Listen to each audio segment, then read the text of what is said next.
Do I start it or do you start it? It's only the third episode, and we're already here. You started. Ladies and gentlemen, welcome back to the History of Rock. His name is Brandon. He's the DJ. His name is Shim. He's the rock star and the one forgetting exactly what we're doing. Again, we had like a year off from recording, and right before we started recording, Shim was like, so what do you want to do? What are we doing again? Mass confusion here on the History of Rock. But here we go, episode number 3, and we are doing a deep dive into Temple of the Dog, which... Temple of the Dog. I guess would be a supergroup before it could have been a supergroup, because Pearl Jam didn't really exist before Temple of the Dog, but it was really Pearl Jam and Soundgarden, kind of. There's an interesting point in the notes that you've put together that we're going to get to, actually, of how the label didn't realize what they had until later. Yep. I love it. So stay tuned for that. It's going to be halfway through the podcast. Check it out. So we're talking about Temple of the Dog. It's a self-titled album. It was released on April 16th, 1991. Of course, the songs that you've probably heard on the radio, you have Hunger Strike, which Shim, I was going to say sing it, but do you want to? I mean, I can't sing the exact song, can I? But you can shimify. I can't believe trying to do both of them. Trying to do Eddie Vedder's parts and Chris Cornell. Singing the song now, sing a song now, yeah. Wait. There, man. Now hold on, because I can't sing the real lyrics. It's copyright infringement. No, I know that, but what I'm going to mention is I just jokingly said to Shim before we started recording, would you be able to do a Scott Stapp impersonation if we ever got into a Creed album? And so he did, and I think I mean, you were kind of doing better, but I think you were more in the Scott Stapp range there. Just then? Yeah. Are you seriously critiquing me now at this moment? It was a little Scott Stappy, which by the way, difference? You go, this is how Scott Stapp sings, and then how the fuck does Eddie Vedder sing it? This is how Scott Stapp sings, it's gotta be like that. With arms wide open. No, you can't do that. Easy, pal. Oh, my goodness. Well, that's the best thing. It can't be copyright infringement because you can't understand what I said.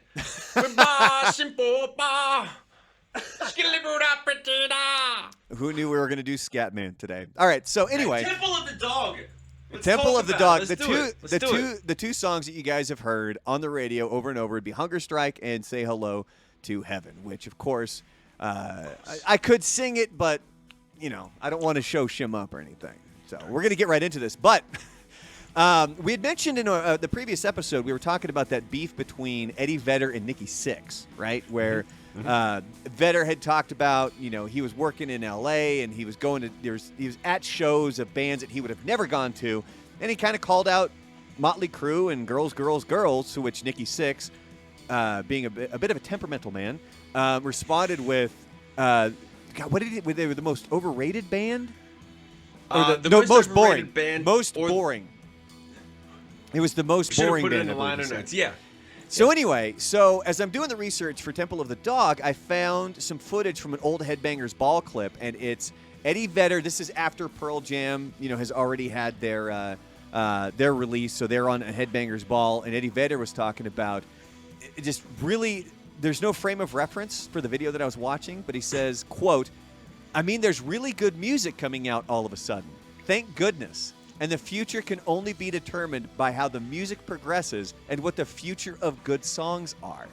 That's such an Eddie Vedder thing to say. So, but if you think about it, like even back then, like with the story that we just had recently between the two of them, and then going back 31 years now to 1991, and he's still making those quotes. I mean, obviously, stay true. Are you seriously like, oh, shock horror, Eddie Vedder never liked that style of music? No. I just think it's interesting that I stumbled into a quote like that, right on top of when we were getting this story between Eddie Vedder and Nikki Sixx kind of, spatting with each other a little bit. One of the other things that we brought up in the previous episode is how grunge became grunge, the difference between grunge and alternative, and for me, it's always been very confusing. I've known some of the facts. I never really looked into it too much. But here I have some information specifically about how grunge became grunge. And I'm really glad you found this because I've always wondered this. And the thing that bugged me is that bands, you would hear this all the time from bands, especially when you go back and you watch like the Headbangers Ball, the early stuff, the early interviews, and they would resent it so much, and they'd be like, I don't know why everyone calls it grunge, and I don't know why everyone calls us grunge, because we don't sound like Nirvana and Pearl Jam or whatever. And they were always so, I'm like, where did it even come from? And the fact that you found it, and you're sure it's this, right? From my research, and again, if I'm ever wrong or if we ever give misinformation on here, by all means, reach out to us. Let us know, because we want the correct information out there. If we ever have to go back and make a correction and retraction or something, we'll certainly do that. I mean, this is based on the information that I'm getting from books and videos and documentaries and all kinds of different things. And we kind of have the first time that the word grunge was used, at least the first recorded time that the word grunge was used. So we're going to start off here. There's a scene in Seattle. It started to develop in the mid-'80s, and one of the reasons that the scene really started to grow big was because none of the major tours would stop there. And I remember this, especially growing up in Portland. We're just south of Seattle. There was not a whole lot of acts that would really come through town because it was really out of the way. You know what I mean? Yeah. So I remember when we would hit Seattle, people would mention it. But they wouldn't make a big deal. But whenever you'd hit Seattle, they would just go, "We're really glad you came here." They wouldn't really say much, but you'd always go like, "What do you mean?" No one else would say. You wouldn't be in like Texas, and they'd go, "We're really glad you came." You always go through Texas, but they'd be like, "We're really glad you came," and they'd be really appreciative. And then you put it together, you go, "Oh, that's right. It did take like 10 hours to get here." From the other shows. Yeah, it's vastly different than almost anywhere else in the country, because I mean, it's truly. And then again, we would also kind of run into this when I lived in South Florida, because that's a one-way trip down there. You're essentially going down and coming back up. Now it's a major market, which is why a lot of tours either start or end in South Florida, because the way that they can come down is you kind of hit up like Jacksonville, Orlando, Tampa, and then Miami. That's why there's a butt ton of bus companies in Florida. They all park the buses and trailers. There's companies that are just set up there, because you fly there, you get in your bus, and then you come back, and then you fly back to wherever you're going. That in Texas is one of the main hubs. And that's one of the things I think. But wait a minute, we're getting off track, because we want to get back to where was the first time someone said grunge? Well, it's okay. So it's right here. It's right here. Oh, for Pete's sake! All right, so it's right here. So at least the first time on record that the word grunge was used, it was Sub Pop. That was the big label in Seattle that signed all these bands. That was kind of the one. They were the ones that had the demo. They were the Island Def Jam. They were the Island Def Jam of grunge. Exactly. And so it was I know. It was for a 1987 Sub Pop release for Green River. Now, if you tuned in to the Mother Love Bone episode, you would know exactly who Green River is. Jeff Ament and Stone Gossard were in Green River before Mother Love Bone, before Temple of the Dog, and before Pearl Jam. Anyway, so what they said here was for their EP, Dry as a Bone, and the quote, which was written by Bruce Pavitt of Sub Pop, quote, "Ultra loose grunge that destroyed the morals of a generation." And that's the words that he used to describe Green River's second EP. I just got chills. For some reason, when you said that, I'm like, do you think he knew? I wonder if he knew. I wonder if it was like one of those things where he knows that he's a writer that people pay attention. I wonder if we could ever get it. We should reach out to him and we should say, "Hey man, we found this quote. Love your work. Did you know?" People used to ask me that about the Free Hugs video. When I was making the Free Hugs video, they were like, "Did you know it was going to be that successful?" And I said, yes. And I wonder if he knew. And by the way, the reason that I knew the Free Hugs video was going to do well was because it gave me a great feeling, and it gave everyone else who saw it a great feeling. So I remember thinking, well, that's just going to keep going. It's going to do well. And I had a good feeling about it. I can imagine that if he's in that position and it's this kind of genre that's coming up, I mean, he used the term very clearly. Yeah. Like, he basically named the genre. Ultra, like the fact that he gave an adjective before grunge, ultra loose grunge, not the new sound of grunge, as if like, hey, here's the first time you've ever heard it. He was like, ultra loose grunge that destroyed the morals of a generation. It's been used in such a sort of like throwaway style that it's like, yeah, you know what I mean, grunge. Like, I wonder if he knew he was coining a fucking massive term. You never know. But so then I also got some information here on the difference between sort of alternative and grunge. Alternative was already kind of a big thing in the mid-'80s. It was I watched a video, and this comes from one of the documentaries that I watched on this, where it says that also known as college rock. College rock. So it's between mainstream and underground, and it was never really meant to sell a lot of albums.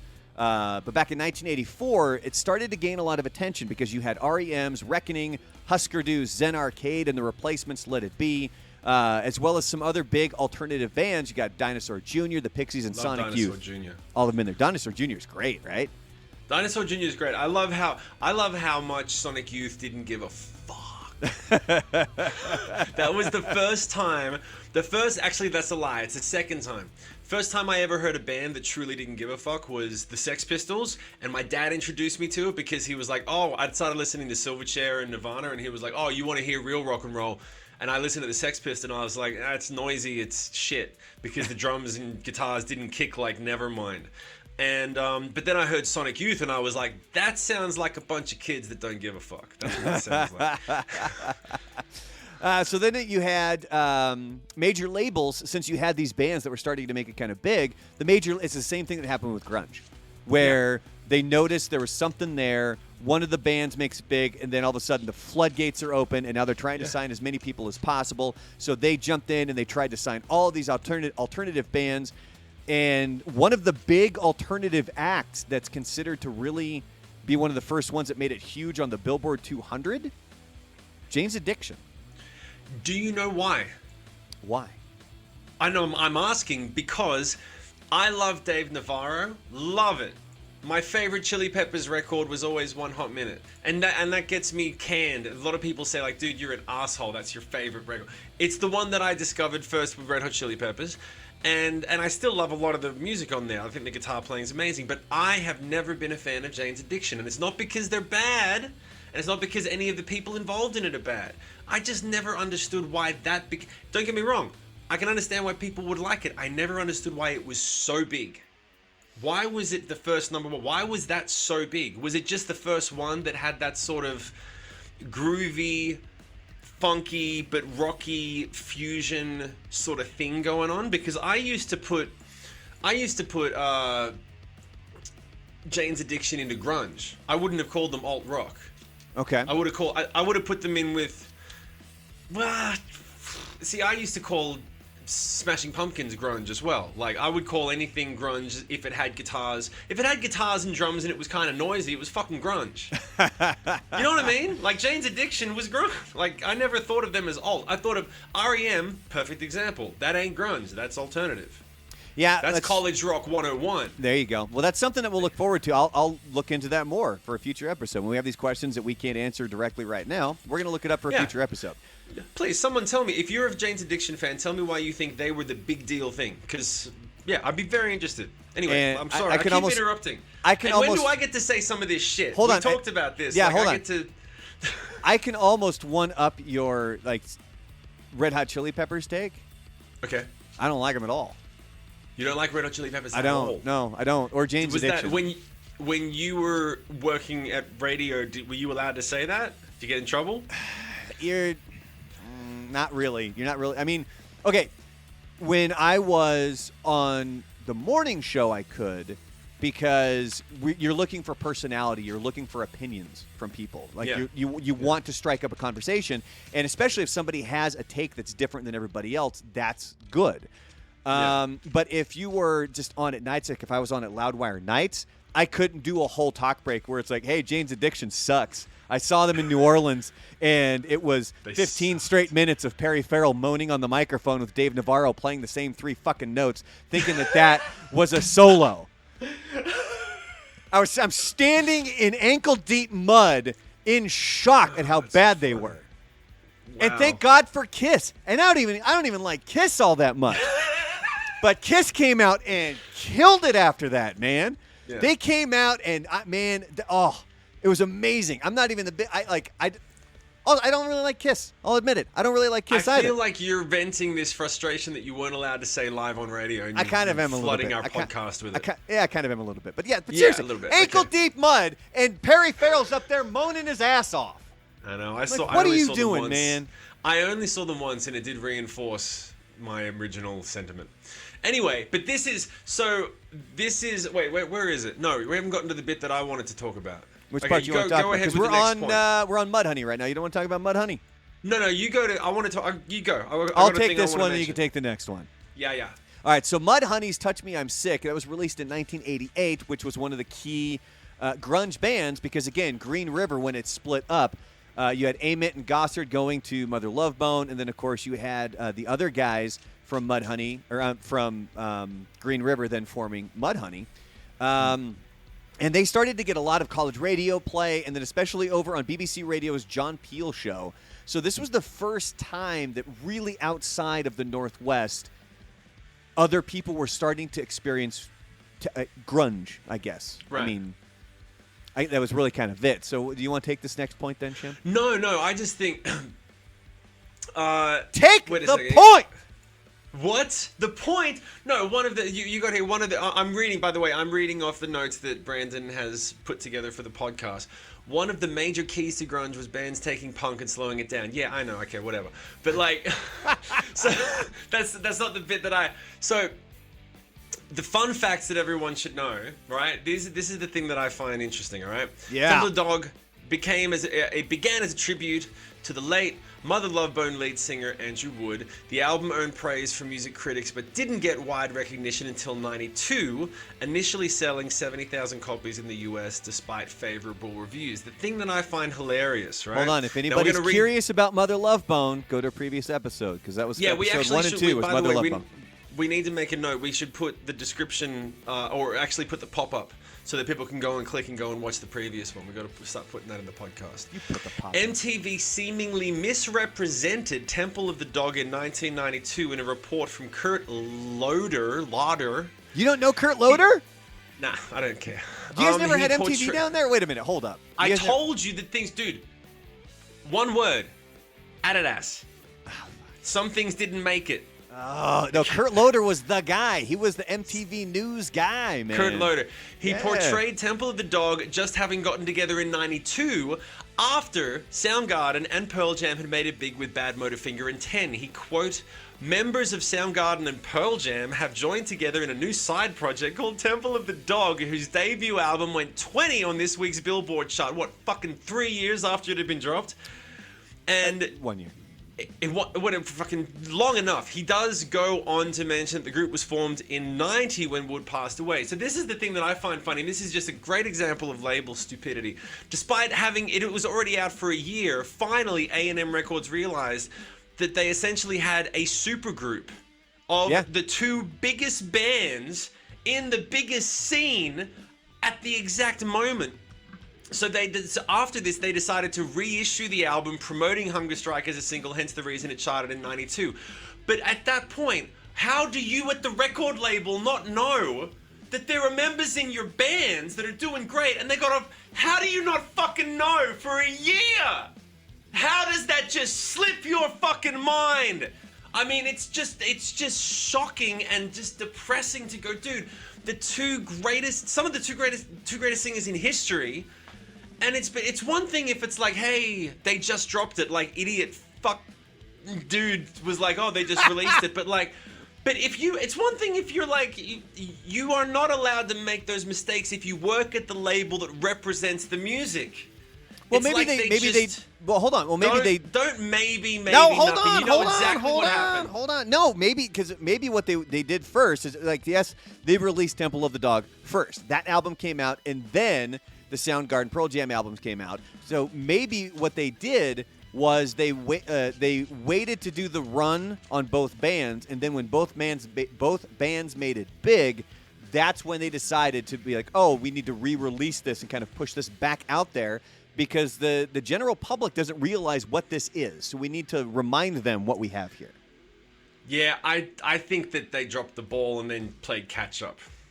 Hey, you're the one that's dealt with way more record labels than me, Yeah, I so I'm think gonna that's go with most that. like. Very rarely will you have that type of. Yeah, I mean, look, tell me in the comments. Tell me, especially if there's anyone that actually works in the business that watches this, that goes, nah, man, I remember I knew a guy that was there. I didn't know anyone that was there, but I know based on history, like, that's the type of thing that people do, because the communication within labels half the time, it's like one guy works on this, one guy works on that. No one's really communicated that's a big problem with it. But what was the it's about as it's this is the definition that I come up with. All right, I'm going to give you the definition, then you can keep going with your notes. Okay, I remember this is the version of this happening in a record label. I was in high school. I was wearing fucking band t-shirts, Nirvana, all this fucking stuff, and then someone was wearing a Foo Fighters shirt, and I'm the idiot, I'm the douchebag that went up to this Yes, girl. you are. You remember this? Did No, I told you I'm this? just saying you're a I went up to douchebag. this girl I'm that was agreeing. wearing a Foo Fighters shirt, and I was like, hey, that guy, isn't it funny how much that guy looks like the drummer for Nirvana? Yeah. Good job, buddy. And I meant it. I meant it. And I was trying to start a conversation with her to be like, oh, I like rock and roll too. They kind of, and I just, Kinda I put your couldn't foot have in your shot mouth, huh? myself. Couldn't have shot myself in the foot more. If I had had a sniper rifle, I couldn't have done it better. So, yeah, that's the version of like someone at the record label turned around and was like, oh, do you like Pearl Jam? Oh, yeah. Do you like Soundgarden too? Oh, yeah. Do you know that you have a supergroup in your catalog? What? I think I've you only need to been sing a working here song. for 6 months. I think you need to sing a song about it. Could you do that for us real quick? Oh, for Christ. I can imagine some guy. I can imagine some guy being like, I've been working at the label now for 6 months. I hope I don't get fired. But someone just told me I was sitting on a gold mine. I dropped the ball and now I'm hungry. Cause you're fired, yeah! Think he got fired? I don't think that's copyright infringement. I don't think so either. We'll find out, We're I good. guess. We know. We'll find out soon enough. All right, As long as I Eddie Vedder / Scott Stapp the last actual line, so it doesn't sound like I'm going. Just muppet it up. Just muppet up the last line, so it'll be like, what did he say? Not copyright infringement. We don't know. We don't Anyway, know. let's get back to what you were talking about. He's Australian, maybe it's his accent. We can't understand the poor fella. So the band, they did reform and they did tour a little bit in 2016. They were celebrating the 25th anniversary of the self-titled album. Eddie Vedder did not actually go with them. He cited family commitments as the reason why he didn't. And I remember you asked in a previous episode of the History of Rock specifically about how quickly this album was recorded, right? So go ahead and take it away. Well, no, okay. So the reason that I agree that I think the reason this album would have been as pivotal as it was, because the album was recorded in 15 days. Most albums that are, especially in the grunge era, man, like Rage Against the Machine's first record was recorded in like 5 days, and most of it was done in the first night, which is dope. It's the coolest thing ever. And Nevermind was done in like 3 weeks. Like, great records are just the perfect synergy of time and great players and great moments, and it's a time capsule. So this whole album was done in 15 days, and upon listening to a couple of tracks, I can tell that Chris Cornell's vocals, some of the vocals were done, at least it sounds like, I can't guarantee, but it sounds like they were done in the room. And when I say in the room, I mean the band's playing, and he's not in a separate vocal booth, he's in the room, and it becomes much more of a roomy sound, and it adds to the vibe of the whole recording process. So yeah, that's pretty good. Done in 15 days, not bad. An album that Shim has not listened to, despite Nah, not the whole thing. fact that Haven't listened to the whole thing. I asked him, could you listen to the album, please, so we could. You didn't. You asked me to listen to the other one, and then I dropped the ball, and I forgot to listen to this one. Thank you for bringing it up. Oh, but you'll crank Aerosmith with the family when you're on vacation. Oh, you saw that post? Yes. Yes. Yeah. And when I saw the post, I was like, I wonder if he peppered in some Temple of the Dog in there. No, totally dropped the ball. But hey, if your kids are rocking Aerosmith, you're on the right What path. are you gonna say? You're on the right path, at least. Yeah. Quick side note: are your kids into music other than rock? Like, is there anything that you're stuck with? There that is, you- yeah. But is there stuff my- that you don't like? Here's the funny thing. My boy loves Motley Crue. and Bon Jovi. Yeah, when we put on Wow. Living on a Prayer, the moment that Living on a Prayer thing comes up, he just starts going, fuck, here it comes. Here comes the drop. Does he Here sing comes, along here too? Does he get? Yeah, he started mouthing the words to stuff as well. Like Edamame. Do you know there's a new hip hop song that's really big that the kids are loving called Edamame. A papia like a pea like a Edamame. And so they know when that line's coming up, they just go. But when that one line comes up, They all look at sing each it other loud and and go, proud. Edamame. And they're miming along with it. So it's just a matter of time until they're fucking halfway there. They're gonna start doing it. Oh my God! All right, we got I a few know. more facts. That's why I started putting on Aerosmith. Aerosmith is a bridge from hair metal to grunge. Yeah, it kind of is because It you is. know that's going to be a fantastic deep dive for us, and that's gonna take us back to what like our potential book club that we had talked about, where we were going to start with the Aerosmith. Oh God, I'm forgetting the name of the book, but it's the one that's written by the different band members, and it's events that are from their perspective. Oh, dude, I love that book. I love some of the stuff that I saw in that book because, especially when they're doing their drug phase, when they're talking about the period where they were on drugs and their different accounts based on the different drugs they were on, is so dope. All right, so we might have to do that. If you want to do that with us, we'll do potentially a book club, a rock and roll book club here for you. But we have a few more facts that we can get to before we have to wrap up this episode because we're already coming down to the end, baby. Go. Some of the facts that you maybe heard in the previous episode, Chris Cornell, he was actually the roommate of Andrew Wood. And Andrew Wood was the lead singer of Mother Love Bone, who was the inspiration for this, for Temple of the Dog. And Cornell, he got back from tour the day that Wood passed away. And then he went on tour to Europe a few days later, and that's when he began writing. And there was two specific songs that are on the album that he wrote, really all about Andrew Wood. One, of course, being Say Hello to Heaven. And that's one of the big sort of major singles that you've probably heard on the radio before. And the other one is Reach Down, which is a lengthy song. I believe it's over 11 minutes, that song is.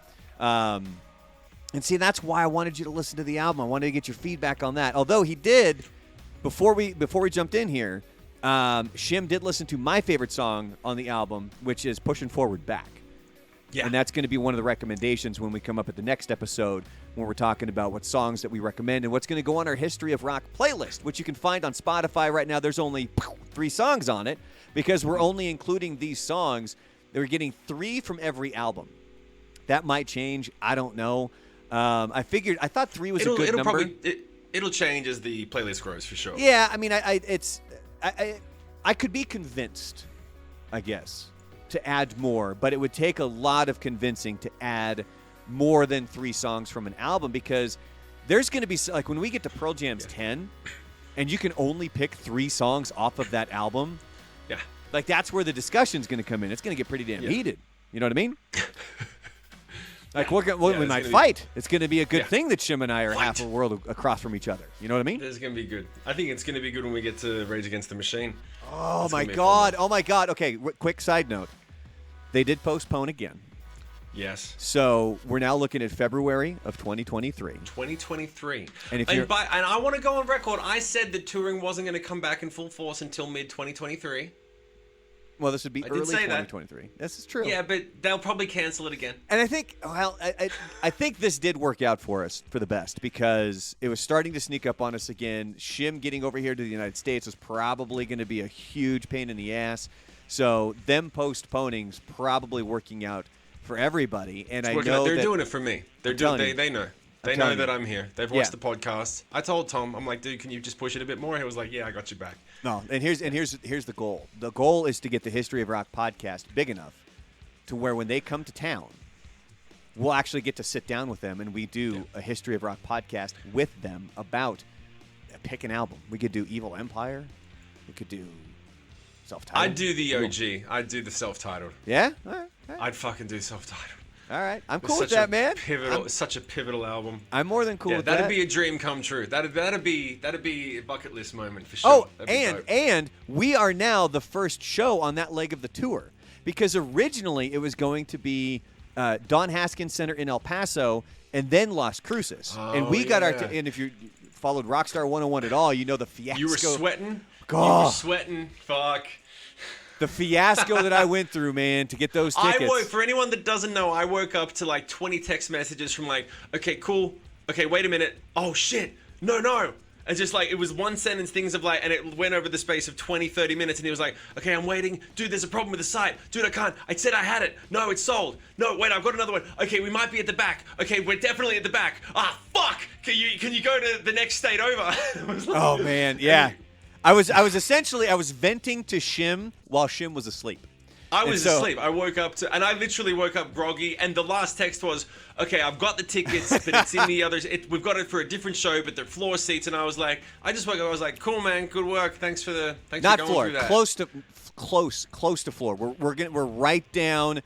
We got great seats. You're gonna get hurt on. You get hurt on the floor at Rage Against the Machine. So anyway. You don't want to go jump in the pit, dude? I would fucking kill myself in that pit. I would go. I'm gonna jump the fence. I'm definitely gonna jump over. I'm definitely gonna jump. Can I film it and then we'll put that Yeah. up and be like, hey, here's Shim jumping the fence at Rage. Dude, in case anyone doesn't know, the perfect time to jump the fence is 60 seconds after everyone else jumps the fence, because the security guards rush the people that are already in there, and then you just slip on in. Everyone thinks everyone does this. They all go, "Oh, that guy's jumping, let's go." And then they see you. You want to wait until the security guards come on, like veteran. You want to wait till everyone's back is turned. They're trying to get people out of the pit, and then you can fucking put a flashlight up and light a match and be like, "Yeah, I'm coming in." They're never gonna see you.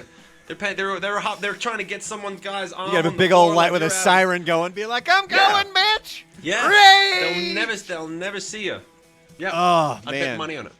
All right, well, we're going to wrap up this episode of the history of rock. We're going to get to some more facts about Temple of the Dog coming up here in the next episode. I'm going to do a little research, and we're going to find out some more about Jane's Addiction, why that one may have been kind of one of the first big alternative albums to really make it big right there. And excellent. All right. And then in the meantime, as always, hit the like and subscribe button. Hit the comments. Make sure you comment on all the stuff that we asked you guys about. It helps us, and we're very interested in what you guys think about. I got flooded with comments about Star Wars versus Star Trek, by the way. I saw that as well, and that's good. It's all it's Star a very Wars, important. Too. Everybody thinks that you're the biggest nerd on the planet. No, I had a bunch of. Okay, I did have a bunch of mums come up and say Star Trek was better, but Star Trek is better.